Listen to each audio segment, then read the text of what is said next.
তাহলে 2025-এর গ্র্যামির নমিনেশন থেকে বাদ দেওয়া হলো বিটিএস অ্যান্ড ব্ল্যাকপিঙ্কে, কিন্তু কেন? সেই সাথে বিয়ন্সে ভাঙলো নিজেই নিজের রেকর্ড। আরো কারা কারা পেল এবারে গ্র্যামির নমিনেশন, সেই সবই জানাবো এখনকার গসিপসে। সো গত 8 নভেম্বর পাবলিশ করা হলো 67th গ্র্যামি 2025 এর নমিনেশন লিস্ট, যে লিস্টে ফিমেল সিঙ্গার্সরা তো একদম বাজিমাত করে ফেলেছে। যেমন বিয়ন্সে নিজেই নিজের রেকর্ড ভেঙে মোট 11টা নমিনেশন পেয়েছে তার কাউবয় কার্টার অ্যালবাম ও গানগুলোর জন্য। এর আগে তার সর্বোচ্চ নমিনেশন ছিল 2009 সালে 10টি, যেটা নিয়ে আবারও মিউজিক ইন্ডাস্ট্রিতে খবরের শিরোনাম হয়েছে বিয়ন্সে। এছাড়া বিয়ন্সে ছাড়াও বছরের সেরা গান, বেস্ট অ্যালবাম ও বেস্ট রেকর্ডিং এ এই 3 ক্যাটাগরিতে নমিনেশন পেয়েছে Taylor Swift, Billie Eilish, Chappell Roan আর Sabrina Carpenter. Best new artist ক্যাটাগরিতে নমিনেশন পেয়েছে Sabrina Carpenter, Doechii, Raye, Chappell রনের মতো তারকারা। এন্ড বেস্ট পপ সোলো পারফরমেন্সে নমিনেশন পেয়েছে বডিগার্ডের জন্য বিয়ন্সে, এসপ্রেসোর জন্য সাবরিনা, বার্ডস অফ ফেদারের জন্য বিলি আইলিশ। বাট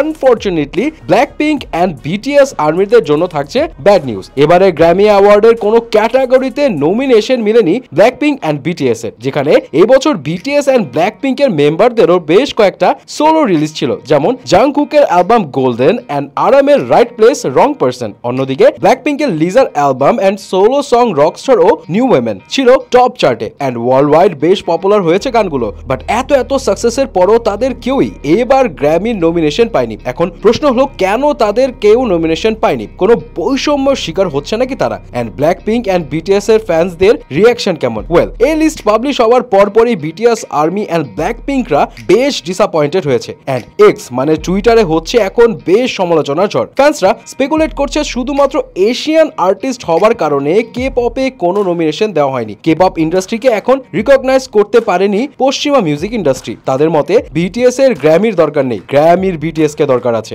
অনেকের দাবি, এসব দেখে মনে হচ্ছে নতুনদেরকে কোনো জায়গা দিতে চায় না গ্র্যামি। ইনফ্যাক্ট গ্র্যামিকে এখন বয়কটের ডাকও দিয়েছে কেউ কেউ। ফ্যান্সদের দাবি, গ্র্যামি যদি এশিয়ান গ্র্যামি আয়োজন করে সব এশিয়ান আর্টিস্টদের সাথে, সেটা বয়কট করা উচিত। কারণ অস্কারে এশিয়ানরা তখনই রিকগনিশন পায় যখন শুধুমাত্র একাডেমি বা তাদের জন্য বেনিফিশিয়াল কিছু থাকে, বা যে কাজে তারা কোনোভাবেই অস্বীকার করতে পারে না। এখন এটা তো একটা বড় ক্লেম করলো বিটিএস ফ্যান্সরা। তার কারণ অবশ্য বলে রাখা ভালো, 2021 সালে প্রথম বিটিএস নমিনেশন পেলেও কোনো বারই তারা অ্যাওয়ার্ড পায়নি। এখন ওয়ার্ল্ড ওয়াইড তাদের এত সাকসেসের পরও বারবার এমন ঘটনাকে ফ্যান্সরা এখন বৈষম্য বলে দাবি করছে। আপনি যদি ব্ল্যাকপিঙ্ক অথবা বিটিএস আর্মি হয়ে থাকেন, এই বিষয়ে আপনার কি মতামত জানাবেন কিন্তু।